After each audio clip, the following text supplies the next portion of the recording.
Para continuar, el licenciado Alejandro Marchesán es máster coach profesional y actual vicepresidente de la Asociación Argentina de Profesionales del Coaching. Este es un logro muy importante que ha adquirido en esta semana. Cabe también mencionar que la codirectora del Instituto de Transformación y Coaching Rosario, ha pasado a ser directora también regional de la Asociación Argentina de Profesionales del Coaching. Es licenciado en Ciencias Sociales y Humanidades, graduado del Programa de Gobernabilidad y Gerencia Política, director del Centro de Entrenamiento Ontológico y Profesional, Escuela de Formadores de Líderes en Servicio, Facilitadores y Coaches Profesionales. Autor de numerosos libros, entre ellos Comunicación Productiva y El Líder que Sirve. Consultor del Banco Interamericano de Desarrollo, conferencista en el ámbito del desarrollo personal y colectivo. Con ustedes, Alejandro Marchesán. Casi con sala nos faltan, ¿no? Algunas sillas por acá al fondo, pero con una audiencia, con una concurrencia muy importante. Así que listos para disfrutar una conversación. Bien, vamos a ver si acá a mí me funciona. A Tony no le funciona el aparato este. Teóricamente yo tengo que apretar así y apareció. Y si vuelvo a apretar, impresionante, funciona. Lo primero que quiero conversar con ustedes es acerca de estas dos palabras, acto y acción. ¿Quiénes sinceramente me han escuchado en la radio en los últimos días hablar sobre esta conferencia Por Siempre Radio? 95.1, ¿correcto, Adriana? 105, me perdí la sota en el camino. 105.1, Por Siempre Radio. Levanten la mano los que escucharon. Bueno, ustedes no pueden contestar. La pregunta por qué parte de lo que va a estar acá lo estuvimos ya adelantando en la radio. Acá dice acto y acción. Y ante esta primera presentación de acto y acción, yo le voy a poner ahí ese signo que está ahí. Y eso significa pregunta. Y la pregunta para ustedes es, si para ustedes acto y acción es lo mismo. Levanten la mano los que no. Dicen, no es lo mismo.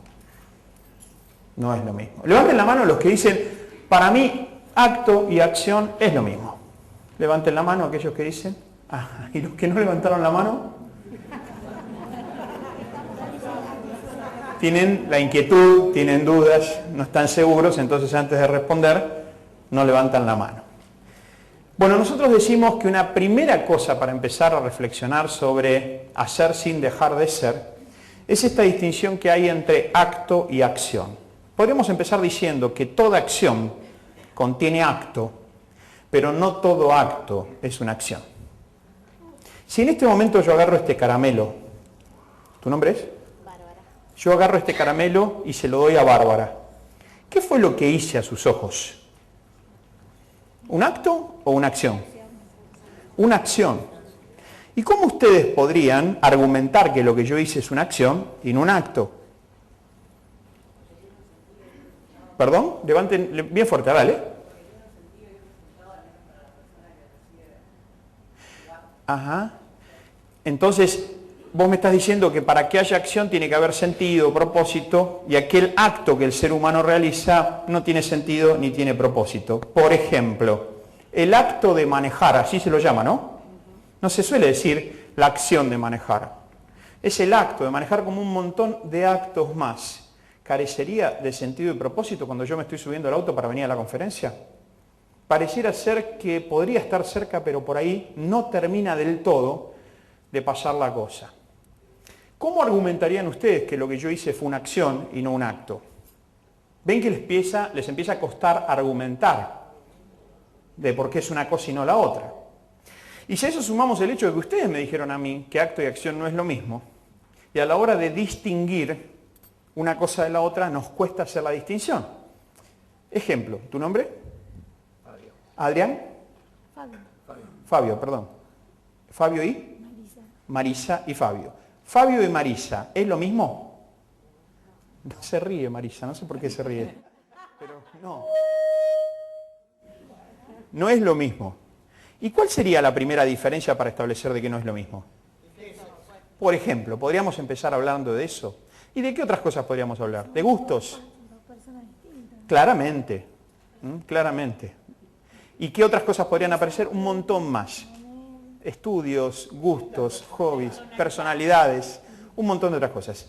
Si Flavio y Marisa no son iguales, si ustedes claramente me dan sus diferencias, cuando ustedes me dicen con la misma convicción que acto y acción no es lo mismo, me deberían decir también con la misma argumentación y convicción porque no es lo mismo. Sin embargo, pasa acá, como pasa en un montón de cosas en la vida, que utilizamos palabras donde claramente decimos no es lo mismo, pero a la hora de poder decir por qué no es lo mismo, nos cuesta establecer la diferencia. ¿Bien hasta acá?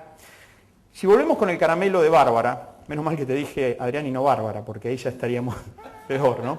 Por eso, tratá de que cuando me contestes a mí que yo te pregunte, no te tapes la boca, porque puede pasar cualquier cosa. Dale.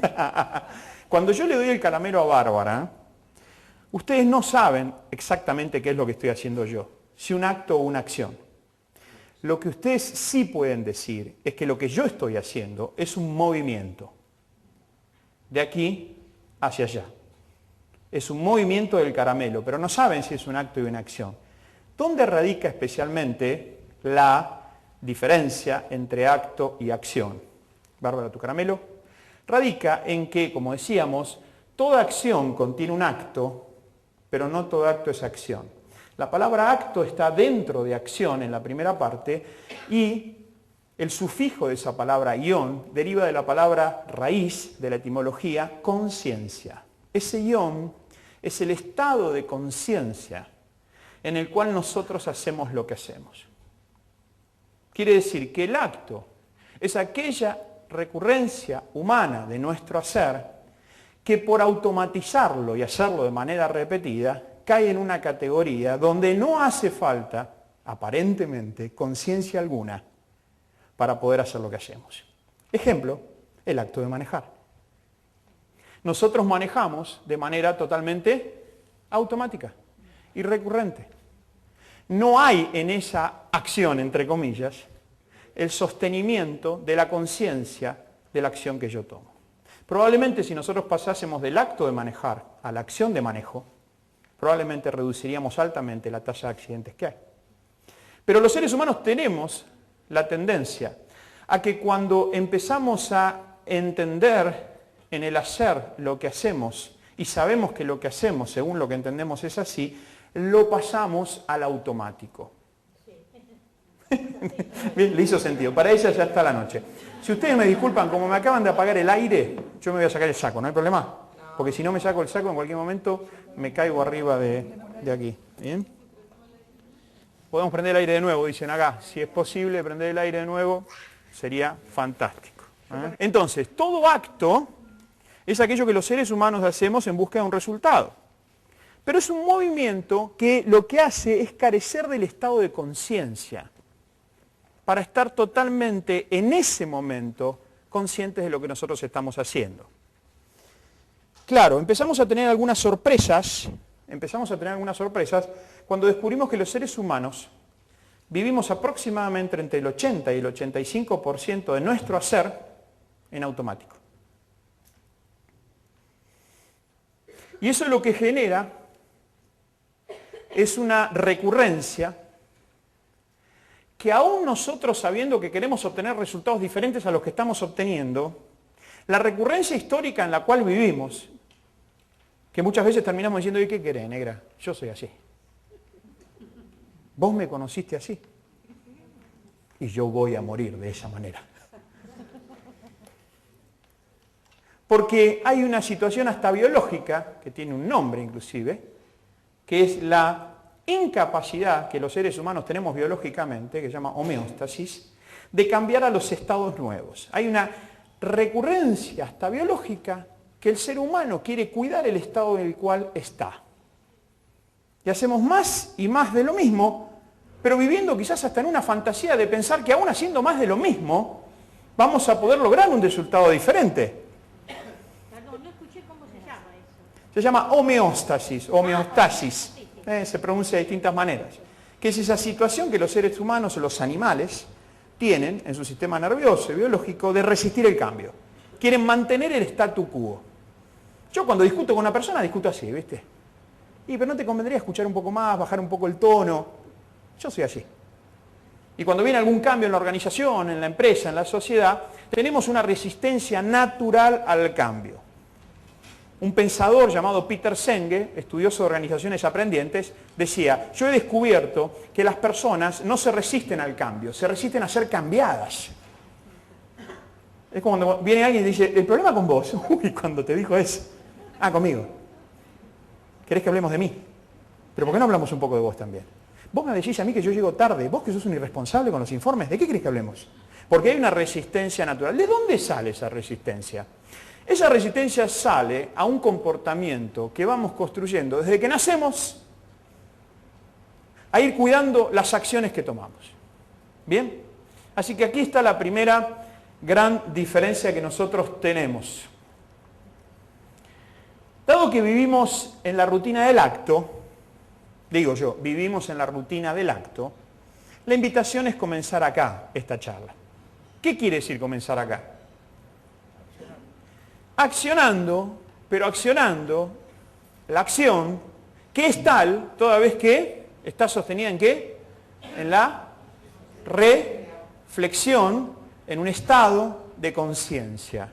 Vos podés estar sentado esta noche acá o sentada esta noche acá desde el acto, o podés estar esta noche acá desde este mismo momento sentado desde la acción. ¿Cuál es la diferencia? El nivel de conciencia y de presencia que vas a impregnarle al movimiento de estar escuchando, tomando nota e interactuando en algún momento. Lo mismo pasa conmigo. Yo puedo venir y compartir con ustedes algo que sinceramente no solo que no me cuesta, sino que lo disfruto mucho. Y no va a ser lo mismo el entregable para ustedes y lo que ustedes reciban si yo esto lo hago desde el acto o desde la acción.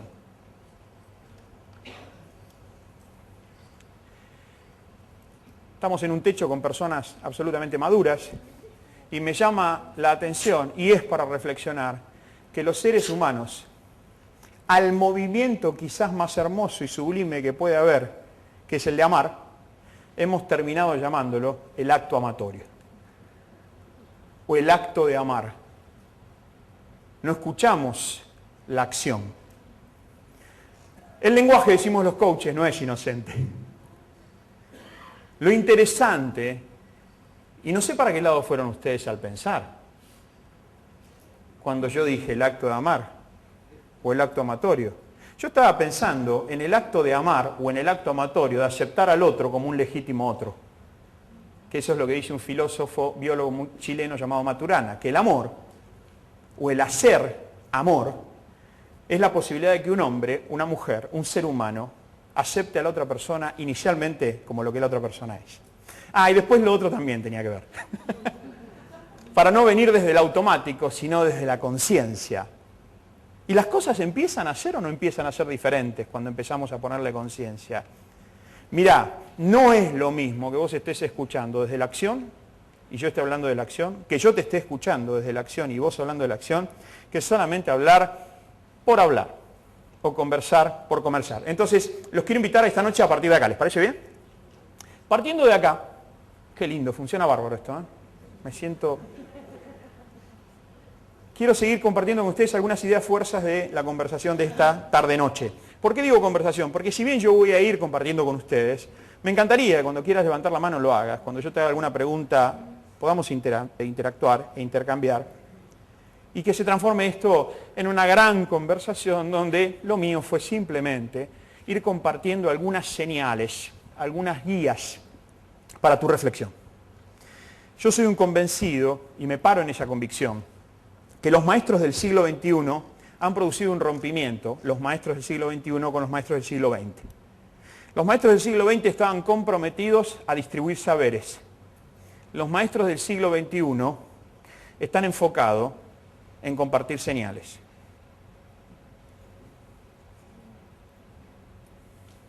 El que enseña por señales, no el que enseña por saberes. Cuando nosotros decimos acá hay un maestro y hay un alumno, si solamente pensamos y reflexionamos que la palabra alumno es aquella persona que carece de luz. Alumni es sin luz. Entonces, cada vez que nosotros potenciamos al maestro que distribuye saberes, estamos partiendo de una base, que claramente esa persona puede necesitar aprender y necesitar conocer cosas que no conoce. Cuando yo fui a la escuela, a la primaria, a la secundaria, a otros niveles o aún de posgrado, yo fui a aprender de aquellos que teóricamente tenían algo para darme. El problema no es ese. El problema es la actitud con que el que se para adelante se para. ¿Ven la diferencia? La educación sería mucho más apasionante para todos nosotros, ni hablar para nuestros niños, adolescentes y jóvenes, si pudiesen disfrutar que lo que está sucediendo ahí es un estadio de colaboración, donde él colabora para que ese maestro docente pueda desarrollarse, porque ama eso, y el maestro o docente colabora en la formación y en la capacitación de esa criatura, de ese adolescente y de ese joven. Así que esta noche es mi intención compartir algunas señales, algunas ideas fuerza. Quiero compartir con ustedes una reflexión que llamo de la dependencia, ¿a dónde? A la interdependencia. Los seres humanos cuando nacemos, cuando vos naciste, cuando yo nací, cuando vos naciste, nacemos y somos todo ser a la vez que absolutamente dependientes. Nosotros tenemos una situación donde al nacer somos puro ser. Piensen en ustedes cuando nacieron, piensen en ese bebé cuando está en brazos. ¿Qué es ese ser vivo sino otra cosa que eso? Puro ser. Y que es absolutamente, por supuesto, dependiente, por supuesto, del ser que lo contiene, que lo tiene, que lo cuida, que lo abriga. Podríamos decir que es absolutamente dependiente, somos dependientes de esas primeras personas, papá, mamá, esos que toman cuidado de esa criatura. Claro, el anhelo de todo dependiente es natural. ¿Cuál será? El anhelo del que está preso, ¿cuál será? La libertad. Por lo tanto, el anhelo del dependiente es la independencia. Entonces nosotros los seres humanos crecemos con un anhelo de realización. Y ese anhelo de realización, como dice acá, es que al crecer nosotros podamos pasar al hacer por el anhelo de ser. ¿Qué? De ser independientes. Vamos creciendo y pasamos al anhelo de ser independientes. ¿Y quién tendría algo que decir de esta situación más que es natural, es razonable la independencia? Es como una especie de realización personal o colectiva. Siglo XIX, siglo XX fueron los siglos de la independencia, especialmente siglo XIX, ¿no? Los 1800 fueron siglos de independencia. De independencia política, local, territorial, ideológica. El siglo XX fue un siglo más de independencia de pensamiento, ideológica, una independencia más combativa. Pero estamos en el siglo XXI. Ahora, claro, los seres humanos nacemos y somos puro ser. Crecemos y anhelamos la independencia de esos seres dependientes que somos. Pero nos llega un momento en la vida, y este momento en la vida no tiene que ver con la edad.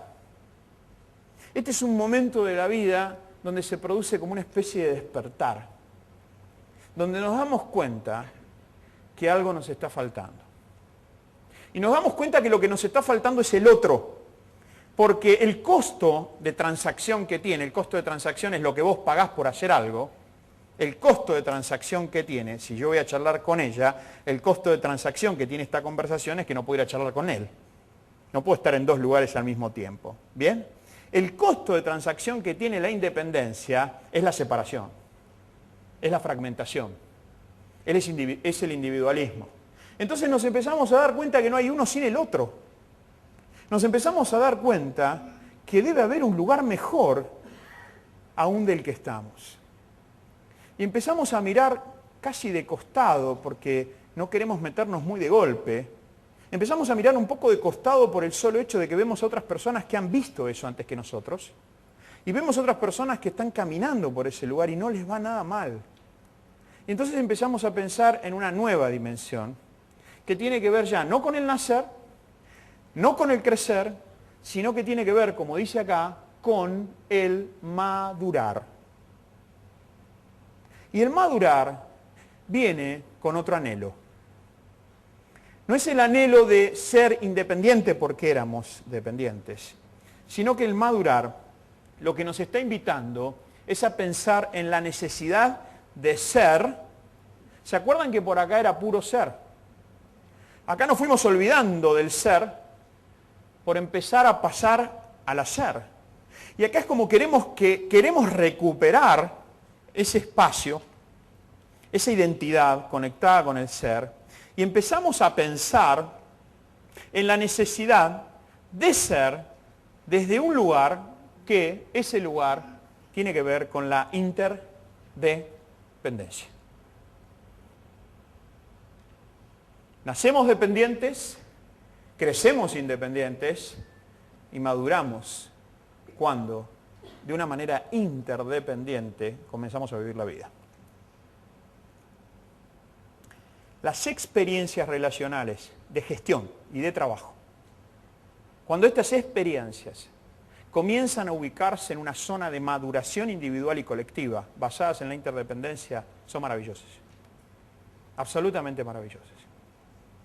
Ahora, yo les dije a ustedes hace unos minutos atrás que pensar en independizarse es algo inteligente. Inteligente tiene que ver como pensar en qué es lo que tengo que hacer. Es inteligente saber qué hay que hacer en la vida.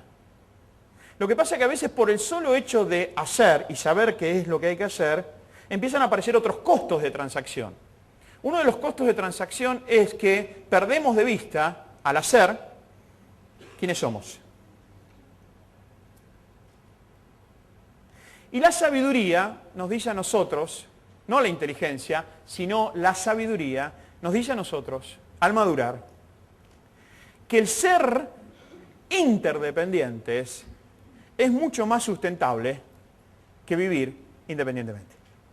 Y cuando uno piensa en ser interdependiente, ya no me importa solamente lo que voy a hacer. ¿Es inteligente saber qué vas a hacer en tu vida? Claro, pero no necesariamente es sabio. Porque cuando una persona es sabia, y no tiene que ver con la edad, el sabio no es el que está en una montaña alejado con una ropa de color particular, y que simplemente habla muy poco y con muy pocas personas, totalmente alejado del día a día de la vida. Esa es una elección de vida, totalmente plausible y fantástico para quienes la hacen. Tan plausible y tan fantástico como quedarse en el valle de la necesidad humana y seguir viviendo. Y esa persona lo que dice es, no solo voy a definir lo que quiero hacer, sino que me voy a preguntar dos cosas más. No solo qué voy a hacer, sino con quiénes o con quién lo voy a hacer y de qué manera lo voy a hacer. La madurez del que madura empieza a hacerse preguntas que en el desafío y en el anhelo de crecer muchas veces no los hacemos.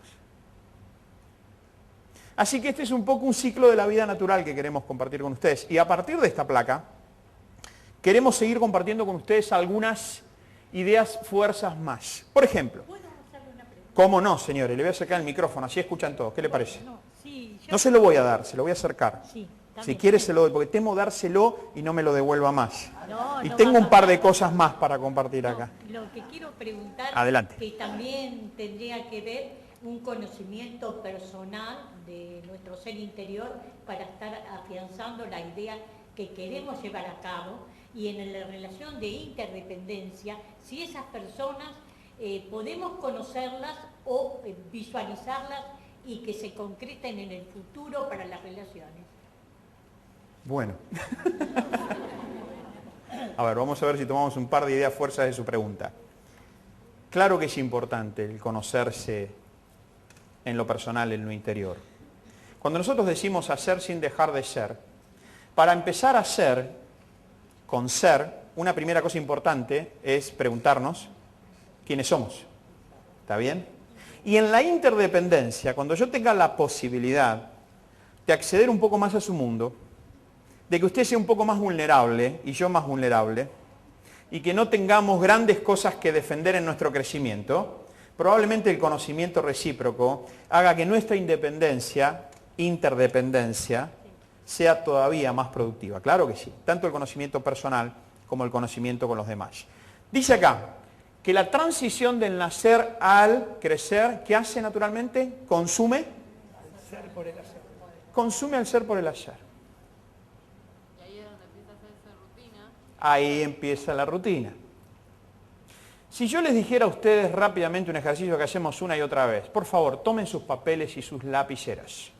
Y yo voy a hacer algunas preguntas y solamente les voy a pedir a ustedes que las contesten. No anoten la pregunta, solamente contesten la respuesta a mi pregunta. ¿Les parece? ¿Jugamos un rato?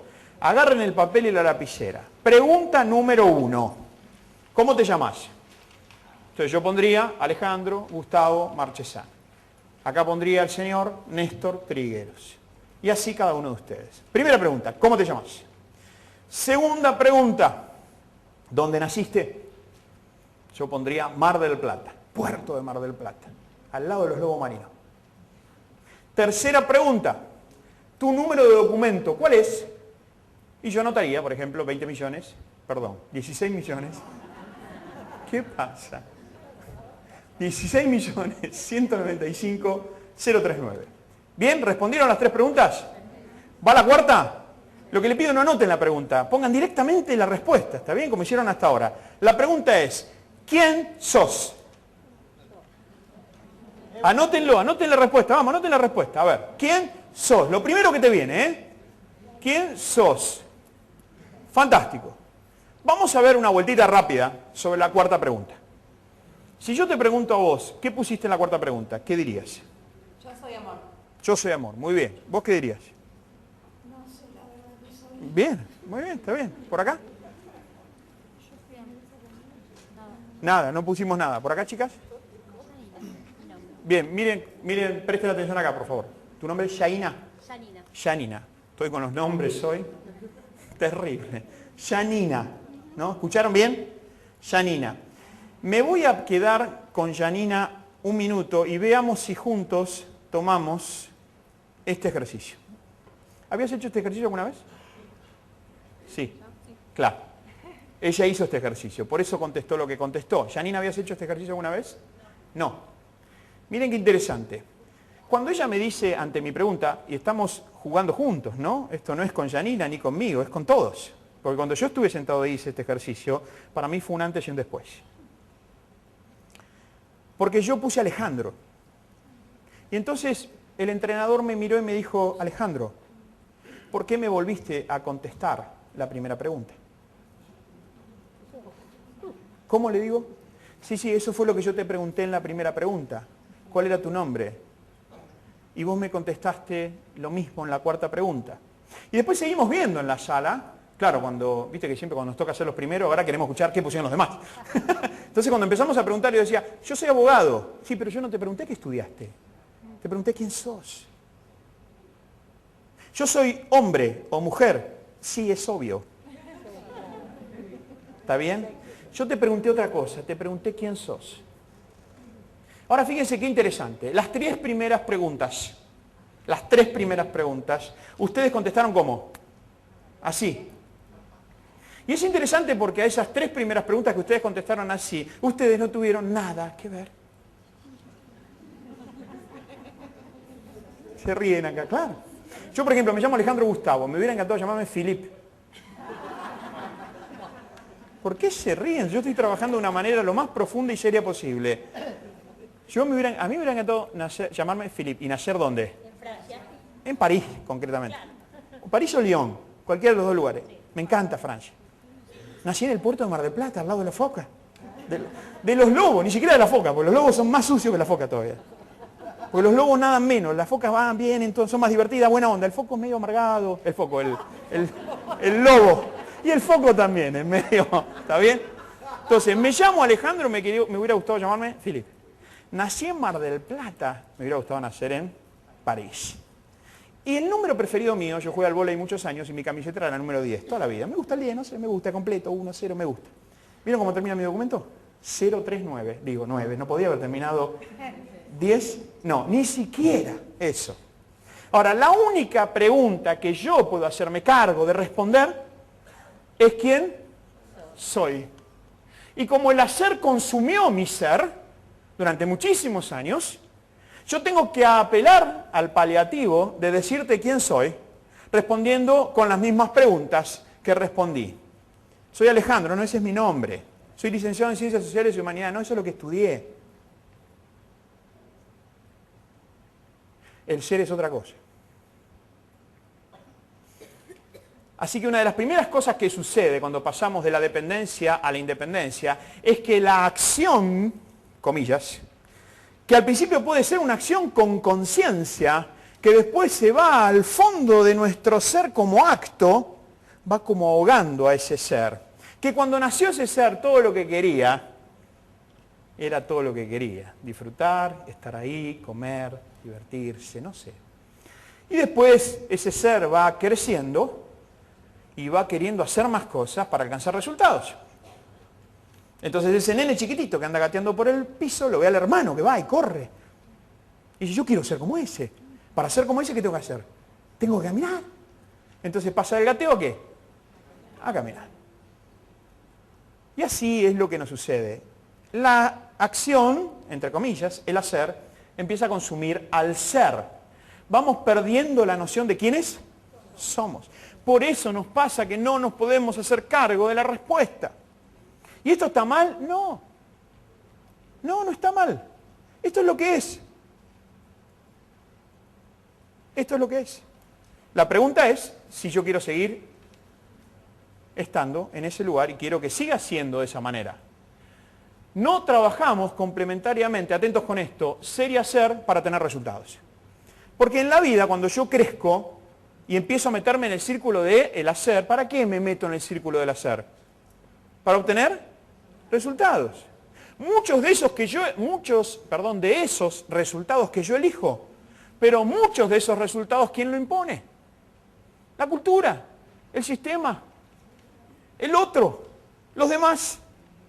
Y de algunos de esos que la cultura impone a mí me gustan, y muchos de esos no me gustan, pero tengo que ir por ese lado. En vez de integrar ser y hacer para tener, y construir un círculo productivo y virtuoso de ser, hacer, tener, ser, tener, ser, hacer, un círculo virtuoso, yo empiezo a ser un consumidor de la acción. ¿Y acaso estamos diciendo que la acción es mala? No. Lo que estamos diciendo es que si vos no trabajás ser con hacer, llega un momento que tu hacer pierde sustentabilidad. Y ustedes van a ver en unos minutos más que el desafío del siglo XIX y XX era crecer y expandirse. El desafío del siglo XXI es la sustentabilidad. Por eso nos importa tanto estos temas hoy, porque quizás alguno de ustedes está esta noche acá y dice, pero pará, cuando yo era joven o adolescente, estas cosas ni se hablaban. Claro, hoy sí se hablan. Hoy sí se hablan. Porque el desafío que conoces o que no conoces es la sustentabilidad. ¿Qué más dice acá? Nos falta conciencia del círculo productivo en la relación ser, hacer y tener. Me encantaría si solamente esta noche se pueden llevar un granito de conciencia de que no sos solo acción, aunque vas a ver más adelante que tu acción impacta en quién sos claramente, pero no solo sos acción. Vos nacés siendo, no haciendo. Nacés siendo un ser humano. Si solamente esta noche te pudieses llevar un granito de conciencia de la relación ser, hacer y tener, probablemente hoy sea un antes y un después en tu vida. ¿Qué más como idea fuerza que quiero compartir? El hacer en nuestra etapa de crecimiento, ¿se acuerdan esa gráfica, no? Nacemos y somos, crecemos y hacemos, maduramos para ser interdependientes. En esa etapa del hacer, dice acá, ese hacer está más vinculado a alcanzar los resultados que nos proponemos. Yo tengo una hija de 22 años, acaba de terminar la universidad, pero no me voy a olvidar jamás, y creo que está escrito en uno de mis libros, que estábamos comenzando un ciclo escolar en su colegio, polimodal era, primer año de polimodal, tendría, ¿cuánto? 16 años, 15 me imagino, más o menos. Y la directora del colegio dijo algo así como, Esta institución, este año, va a plantear un gran avance para todos nuestros estudiantes, porque va a ser el año del saber, del ser y del hacer. Y así fue como lo dijo. Del saber, del ser y del hacer. Entonces motorizamos en esa etapa de crecimiento, donde esa adolescente joven de 16 años tenía todo por delante, la visión de que su realización y su logro esté basada, anclada, atada a saber para hacer. Y entonces no le importa a ese adolescente y a ese joven la construcción de su ser, sino, en el mejor de los casos y en algún giro, en este mundo posmoderno, lo importante es, lo más parecido a ser, es estar. Y cuando hablamos de estar, entonces ese estar, que digo yo, el estar del siglo XXI para los adolescentes y los jóvenes, es la puerta a una coartada o a una calle más corta a través de las nuevas tecnologías. Entonces lo importante no es quién sos, sino estar en alguna red social, estar en algún ámbito. ¿Y eso está mal? No. El tema es que todas estas cosas, el riesgo que tienen, es que consumen en esa acción de estar, consumen la inversión necesaria a hacer un alto con conciencia y preguntarnos quiénes somos. Entonces, ¿quién soy? Es una pregunta ontológica, es una pregunta existencial. Y yo no voy a poder nunca darme cuenta que mi hacer está sacrificando el ser si yo no conozco, no reconozco, no me pregunto qué. ¿Quién soy? El otro día me decía en una charla, en una conferencia, levantaba la mano una persona y me dice, pero yo ya estoy tocando los 50. Y dicen por acá las chicas, y claro. Más para vivir todavía. Y la mitad de la vida. ¿Y de dónde viene la respuesta y yo ya estoy cerca de 50? Viene de un paradigma y de un modelo mental construido en la etapa del crecer, donde en esa etapa es donde vos tenés que tener todas las respuestas para tener los resultados. Entonces yo ya sé que esto es para qué, para la gente, viste, de 25, 30. Es triste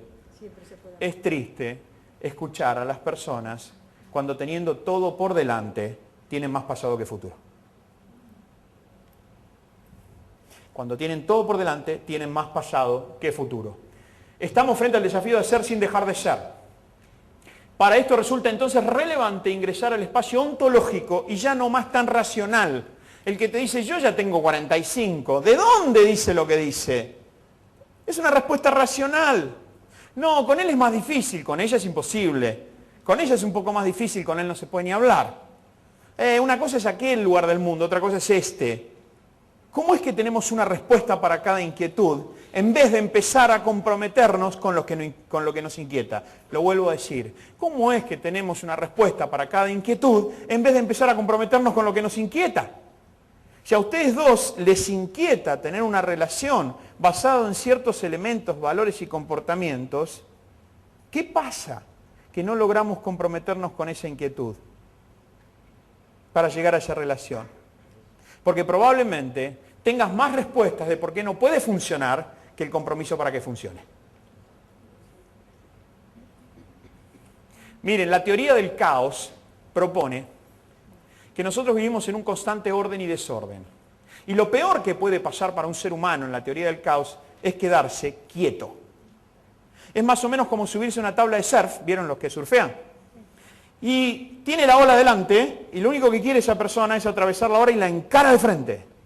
La ola lo envuelve y lo saca disparado. O quedarse sentado arriba de la tabla esperando que la ola lo lleve, lo tira para abajo.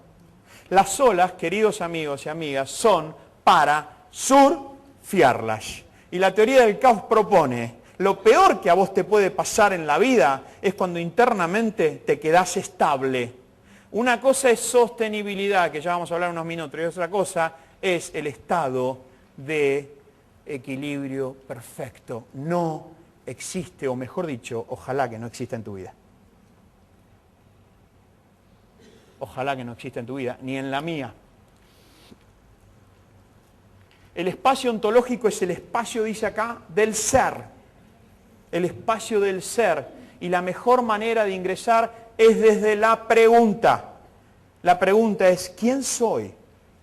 ¿Quién necesito ser para que la relación contigo sea más productiva? ¿Quién necesito ser para que nosotros podamos trabajar en equipo?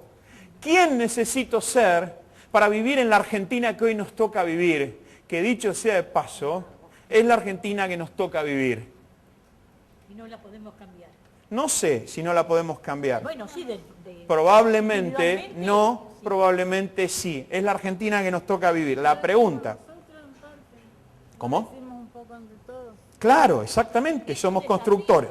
Exactamente, es un desafío. Está caliente la cosa por acá, ¿eh? Está movidita. Sí, perdonen si no los miro allá al fondo, pero estoy acá con las chicas. Por supuesto, es lo que es la pregunta. A ver, cuando llueve, la pregunta quizás no es la más apropiada, porque está lloviendo. Es qué vas a hacer caminando en ese espacio que está lloviendo. ¿Tenés un paraguas? ¿Te falta? ¿Vas a ir abajo de un techo? ¿Qué vas a hacer? Y no ponerte a discutir con la lluvia. Tenemos una Argentina que es la que es. Mi punto de vista es bastante compleja. Y hacen falta algunas competencias para no sobrevivir, sino para atravesar esa complejidad. Y una de las cosas que hace falta para atravesar esa complejidad es poder integrar ser, hacer y tener. Ser, hacer y tener. Una pregunta obvia e inmediata, como decíamos, sería ¿quién soy? Otra quizás más responsable es ¿quién elijo? Ser. Una pregunta ontológica obvia es ¿quién soy? Y la otra es ¿quién elijo ser? No sabe quién es, no puede elegir quién quiere ser. No necesariamente. Ella dice, si uno no sabe quién es, no puede elegir quién quiere ser. Por supuesto que una pregunta obvia, dice acá, es ¿quién sos? Pero yo sin necesariamente tener que saber exactamente quién soy, no quiere decir que yo necesite exactamente saber quién soy para elegir quién elijo ser. Pero una idea básica Por de supuesto, quién sos, por tenés que supuesto. tener para saber si te gusta o no para elegir otra Por cosa. supuesto, exactamente. Ahora, vos podés elegir una identidad que tenga que ver con una manera de ser más serena frente a las distintas situaciones que pasan en tu trabajo. Vos podés ir por el camino de preguntarte quién sos y probablemente un coach trabaje con vos esa pregunta. Pero la pregunta quién soy sola puede ser una pregunta muy racionalista. ¿Qué quiere decir? Una vez que yo me expliqué quién soy, entonces me quedo conforme con esa respuesta. Una pregunta obvia es quién sos. Una pregunta más profunda y más ontológica es quién necesitas ser en relación con él. Yo encaré con ustedes dos porque me parece que están juntos, está bien, ¿no? No digo por las dudas. Porque resulta que este está con el de la izquierda, pero yo, los que lo vi tan cerquita, perdóname, ¿no? Pero los vi tan juntitos que digo, están disfrutando la charla los dos, ¿está bien? Ahora, mientras que él tiene la tranquilidad de explicarte a vos por qué él se relaciona con vos así, por quién es, y vos al mismo tiempo también, esa relación no avanza. ¿Por qué no avanza? Porque ustedes todavía no han elegido quién es ser individualmente y como relación para poder avanzar. ¿Es importante? Claro, pero no alcanza. No alcanza, porque puede ser explicativa. El hacer proviene de quiénes somos, ¿está claro? Lo que yo estoy haciendo acá en este momento, ¿de dónde proviene? De quién soy en el mundo. Esto es, otra vez, lineal y obvio. El hacer proviene de quiénes somos, pero también la acción genera el ser que somos. Si yo, por ejemplo, le dijera a Bárbara, ¿podemos de nuevo, Bárbara, jugar? Le dijera, por favor, Bárbara, te pediría que te pares aquí arriba de esta silla y le digas a todos ellos lo que te está pareciendo esta charla en este momento. Y probablemente ella se pare, ¿está bien? Les comente. ¿Y ustedes qué dirían de Bárbara? En base a la acción que ustedes están viendo, ¿qué dirían? Es timidez. No. ¿No es cierto que no? ¿Cuánta gente anda por la vida diciendo yo soy tímido? Ahora imagínense que Bárbara es una persona que es tímida y en una conversación con Néstor, con vos o conmigo, acordamos una acción que es pararse arriba de la silla para comentar a todos ustedes lo que está pasando. Ahora ustedes no fueron testigos de esa conversación. Y en un momento, yo le invito a Bárbara, ¿podrías contarle el resto qué es lo que te parece la charla? Y ella se para arriba de la silla, así, y comenta a todos ustedes lo que le parece la charla. Ustedes lo menos que podrían decir de ella es que es tímida. Pueden decir que es loca, que es una atrevida, que es una maleducada, cualquier cosa menos que es tímida. Entonces, la acción está generando ¿qué? Ser. Y acá aparece lo maravilloso de la propuesta del coaching. El coaching valida, incluye, acepta y entiende que actuamos en base a lo que somos. Pero tiene una propuesta maravillosa, que es que la acción también genera ser. Si te empezás a comportar como aquel que elegís ser, probablemente termines siendo, no solo en tu identidad, sino en la imagen que los demás tienen de vos, aquello que vos dijiste. Y esta es una relación maravillosa. Y esta relación maravillosa de ser, hacer, ser, es una relación de interdependencia. ¿Lo están viendo como el ser interdepende de la acción? Y el hacer depende del ser. El ser depende del hacer, porque el hacer le genera ser. ¿Y el hacer de qué depende? Del ser. Entonces ya mismo en ese círculo hay una noción de interdependencia, de madurez. La persona que dice, yo soy así, viejo. ¿Vos me conociste así? ¿La escucharon esa? Yo decía así. Che, pero ¿por qué le contestaste así en la oficina al otro? Yo le contesté así porque no hay otra manera de contestarle. Lo que me hizo, yo le tengo que contestar así. ¿Ven ahí la defensa del ser? En vez de preguntarse, ¿cuál será la acción necesaria para que esa relación cambie? Defender una posición, queridos amigos y queridas amigas, muchas veces es inteligente.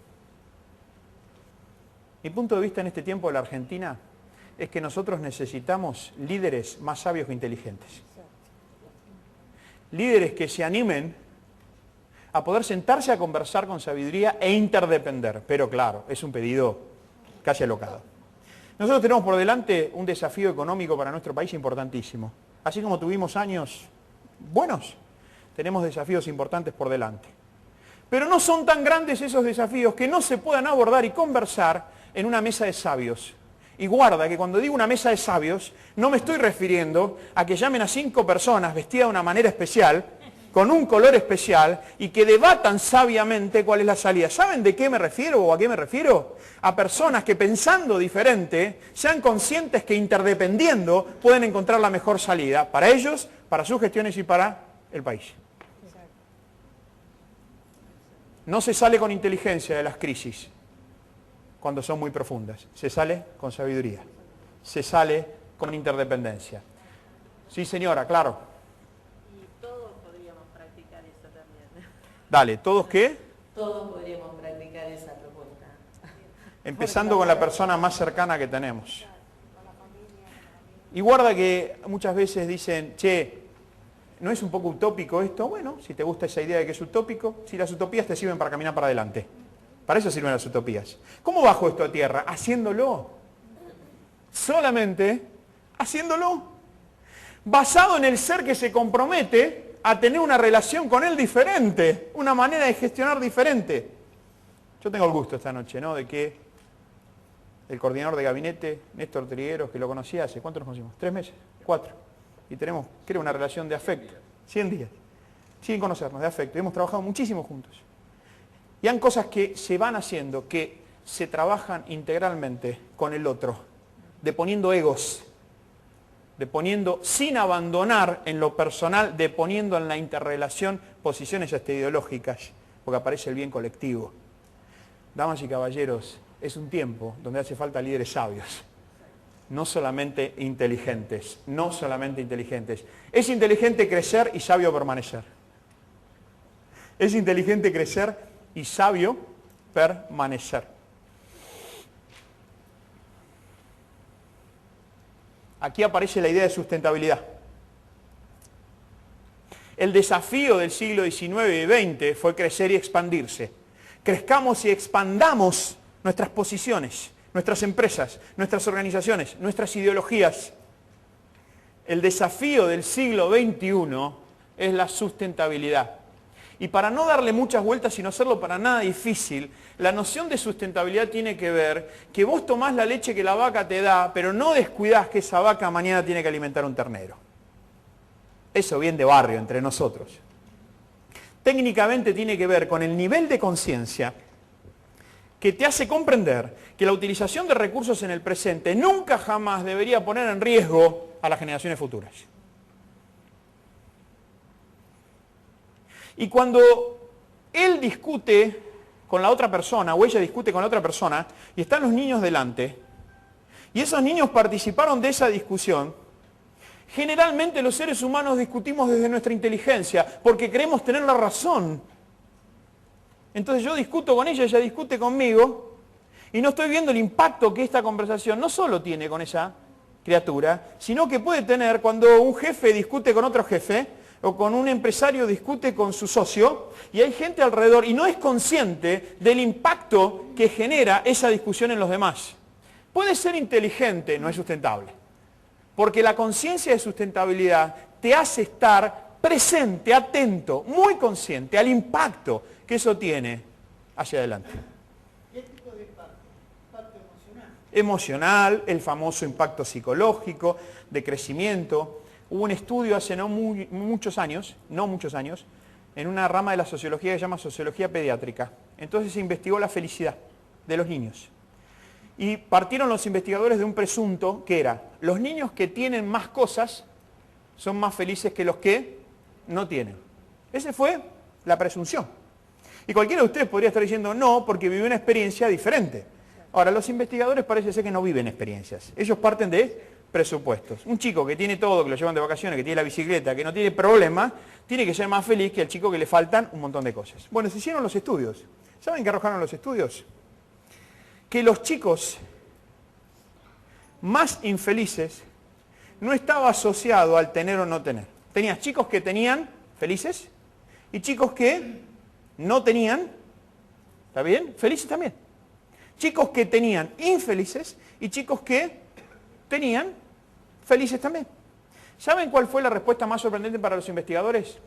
Que los niños más infelices, asociados a la inseguridad, eran aquellos niños que frente al proyecto de vida futura, cuando veían a sus mayores, quien sean estos mayores, sus padres, sus mayores, cuando veían que el proyecto estaba partido entre ellos se llenaban de inseguridad, porque decían, si acá, que es un lugar de resguardo, de protección, está todo como está, no quiero imaginarme lo que debe ser afuera.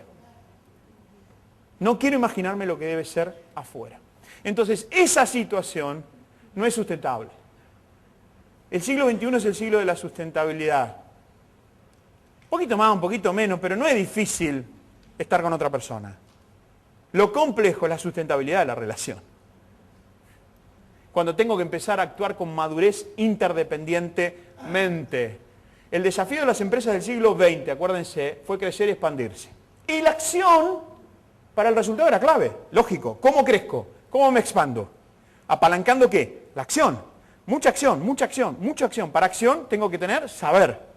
El desafío, dice acá, del siglo XXI, el desafío de esas organizaciones y de esas empresas del siglo XXI es el desarrollo sustentable, que por supuesto que incluye crecimiento. Por supuesto que incluye crecimiento. Crecimiento con desarrollo, desarrollo sustentable. Hago hoy pensando en mañana. Y el otro día me decía una persona, pero ¿para qué sirve hablar de desarrollo sustentable y pensar en sustentabilidad cuando vos tenés tantas organizaciones y tantas personas y tantas cosas en el mundo que todo lo que hacen es ir en contramano de lo que estamos planteando? Entonces, que porque algunos vayan en contramano, ¿vamos a abandonar? ¿Vamos a declinar? ¿Más cuando estamos entendiendo? No. Somos conscientes de lo que puede estar pasando, pero comprometidos. Esto es más o menos como cuando, hoy lo decíamos en la radio o el otro día, ¿no? Yo soy una persona, por ejemplo, que le falta tiempo. ¿Alguno se identifica con eso? Levanten la mano los que les falta tiempo. Fantástico. Es la mayoría, ¿no? Pero me sobra compromiso. Entonces yo soy consciente que la sustentabilidad de la relación con ella no pasa por el tiempo. Pasa por el compromiso de la relación con ella. Por el cuidado de esa relación. ¿Nos falta tiempo? Por supuesto, nos sobra compromiso. ¿Nos faltan un montón de cosas en el mundo? Por supuesto, nos falta eso, nos sobra compromiso. El compromiso está asociado a la sustentabilidad. La etapa de crecer, dice acá, y tener con independencia, crecer y tener con independencia, da lugar y sentido al paradigma del management tradicional. Escucharon esto, ¿no? El gerenciamiento tradicional. ¿Qué hace el gerente tradicional en las empresas? ¿Apalanca qué? La acción. Y busca que las personas que hagan, sepan. Por eso los capacitan para saber y saber hacer. Ahora, este siglo XXI, busca otra cosa. La etapa de ser sustentable con interdependencia, ya no más de crecer con independencia, de ser sustentable con interdependencia, convoca y busca evocar el liderazgo en servicio de las personas. Es el liderazgo en servicio que trabaja con las personas. Ya no es el gerente que empuja la acción, es consciente que la acción produce resultados. Pero el líder en servicio que trabaja con la persona. Y cuando trabaja con la persona, se preocupa de quiénes son y qué hacen. No solamente lo que hacen, quiénes son y qué hacen, así como qué necesitan hacer sabiamente para ser quienes eligen ser. Siglo XX de las organizaciones, si ustedes están en empresas, seguramente que todavía siguen pensando como el siglo XX. Seguramente. Que lo que importa es el bien saber y el bien hacer. Siglo XXI nos golpea la puerta y dice, muy bien, eso no hay que abandonarlo. ¿Saben lo que pide el siglo XXI? Bien saber, bien hacer y bienestar. Bien saber, bien hacer y bienestar. ¿De qué me sirve a mí tener un equipo de trabajo que sabe muy bien lo que hay que hacer, que lo hace con todo el ímpetu, pero esa gente está distresada? Ni siquiera estresada, porque estresada es la energía necesaria ante una determinada situación para hacer algo. El estrés no es malo. Lo que es malo es cuando me paso de rosca. Y entonces me distreso, me voy de rosca. Es como cuando un material en física se estira. Está preparado para estirarse. El tema es cuando se pasa y entra en lo que se llama un estado de afluencia.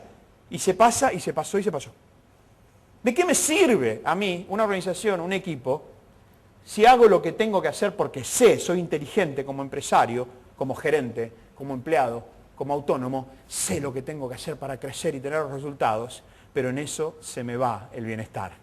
No es sustentable. Claro, pero todos nosotros venimos de la cultura de nuestros abuelos. Benditos nuestros abuelos. Benditos nuestros abuelos. Que trajeron esa fuerza, esa convicción, ese trabajo, pero que no fueron educados a unir todas estas cosas que estamos haciendo. Entonces a veces nosotros creemos que hay que hacer las cosas hasta reventar. ¿Y saben qué? Hay personas que nos están mirando a todos nosotros diciendo, a ver, che, ¿qué mundo nos van a dejar? A ver, ¿qué mundo nos van a dejar? Para ir cerrando y nos vamos yendo, algunas conclusiones. ¿Cómo venimos hasta acá? No han hecho una pregunta, no han dicho nada, solamente acá las chicas conversaban entre ellas. Siglo XXI, siglo de los compromisos. Hay un pensador, sociólogo, pensador, escritor, llamado Sergio Sinai, muy recomendable, ¿eh? Muy recomendable. Él plantea, en un libro que habla sobre responsabilidad, que se llama Elogio a la responsabilidad, él plantea algo que a mí me parece magnífico, y él dice, el siglo, dice, XX, fue el siglo de los derechos. El siglo XXI, dice él, tiene que ser el siglo de las obligaciones. Y me parece entender de Sergio Sinai que él lo que dice es, che, empecemos ya, no tanto a ver lo que los demás tienen que decir de mí y hacer por mí, sino lo que yo puedo hacer por los demás. Probablemente, en vez de exigir tantos derechos, diría Sinai, empecemos a ver cuáles son nuestras obligaciones. Me parece que el principio pasa por hacerse cargo. ¿Están de acuerdo con esto? Ahora, el coaching, ¿qué va a decir? El coaching va a decir, che, la obligación conlleva una carga, la carga de la obligación, la carga del tengo que. Y cuando vos haces algo porque tenés que hacerlo, no sos libre. Sos un esclavo de aquello que te obliga. ¿Bien hasta acá?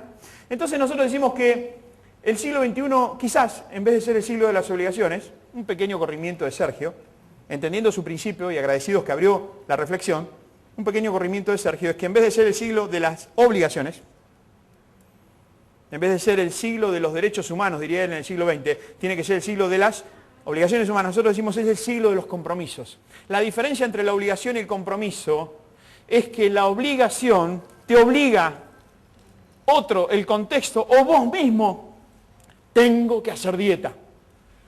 Porque acabo ayer de sacarle un ojo a mi mejor amigo con el botón del traje. Y estoy quedándome sin relaciones. Tengo que adelgazar.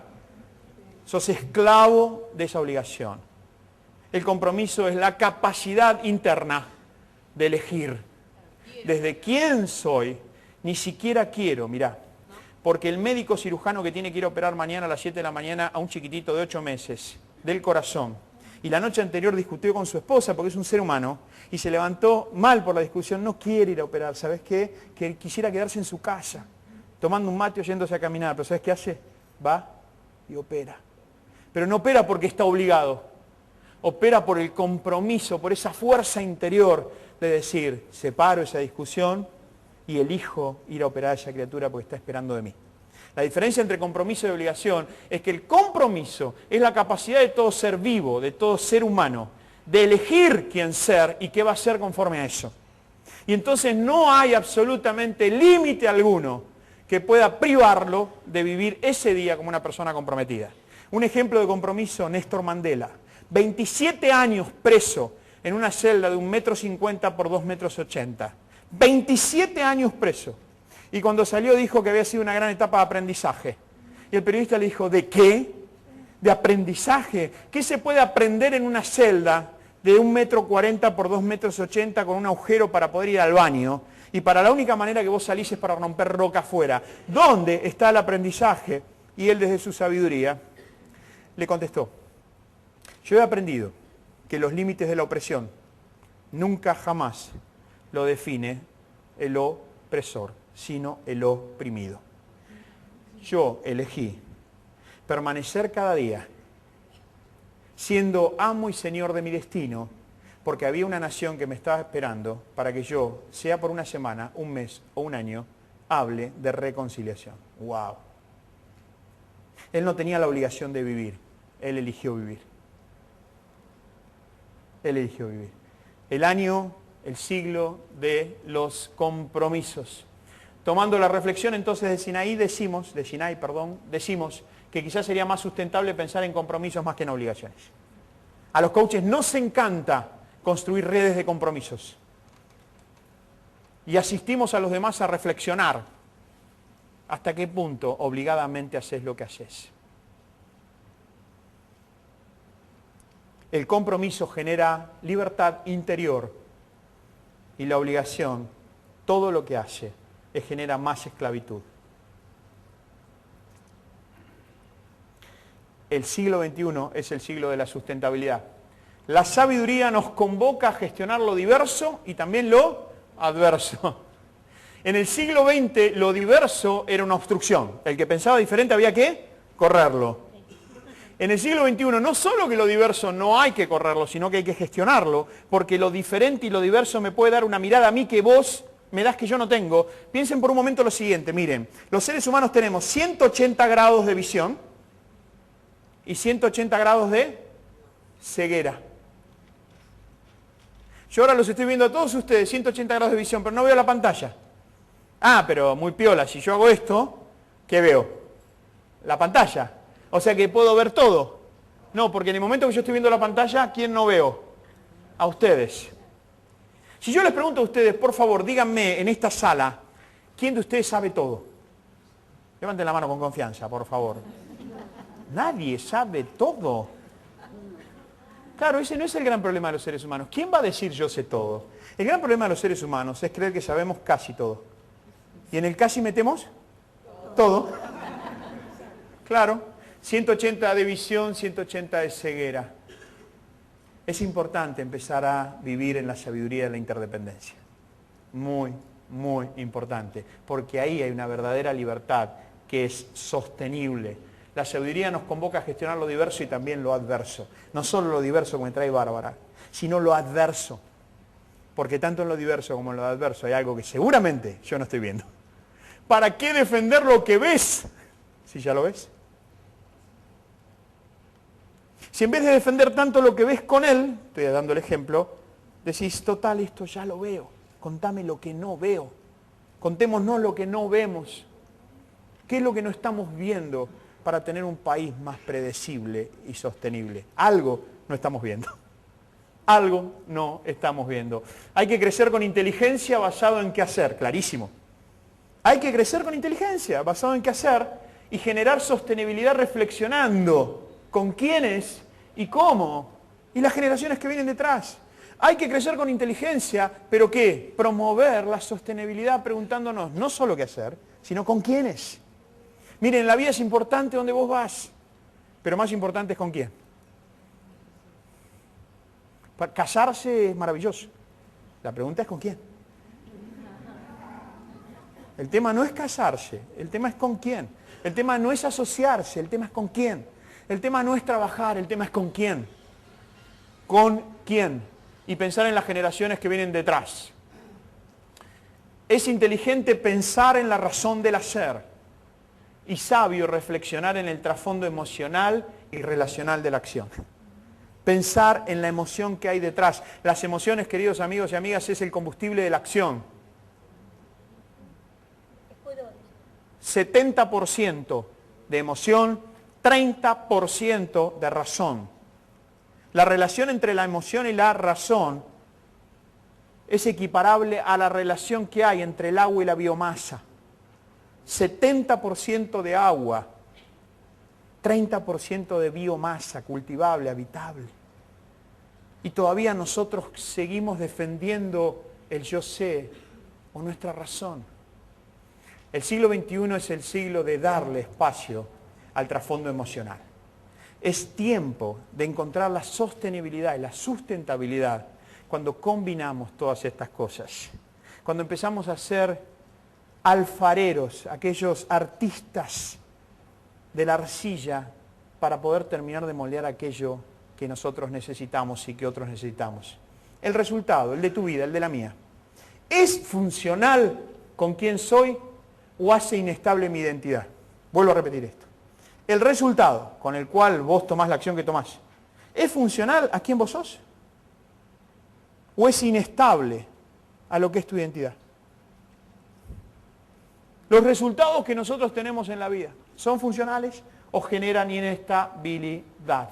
El sentido de la acción, ¿se acuerdan? Hacer sin dejar de ser, el sentido de la acción. El sentido de la acción es la reflexión y el compromiso.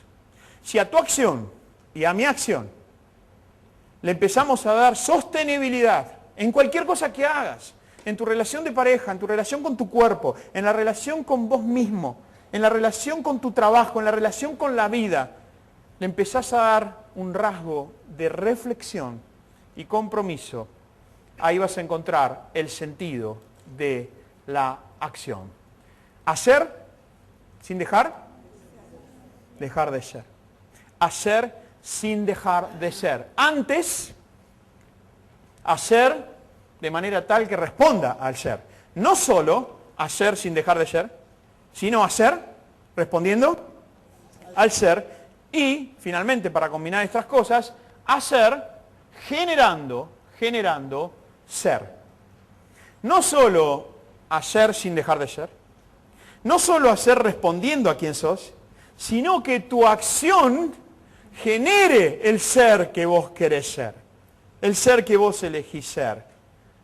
En vez de actuar en automático, hace un alto y preguntate, y me pregunto, la acción que voy a tomar responde al ser que elijo ser y es más, genera ese ser. Si la respuesta es no, no lo hagas. No lo hagas. No negocies con la mediocridad de la razón. No negocies con la mediocridad de la razón. La razón es la que te va a decir, yo sé que esto me ahoga, me mata y me distancia, pero tengo razón. El cementerio está lleno de gente que murió teniendo razón y no dejó una sola huella en la vida.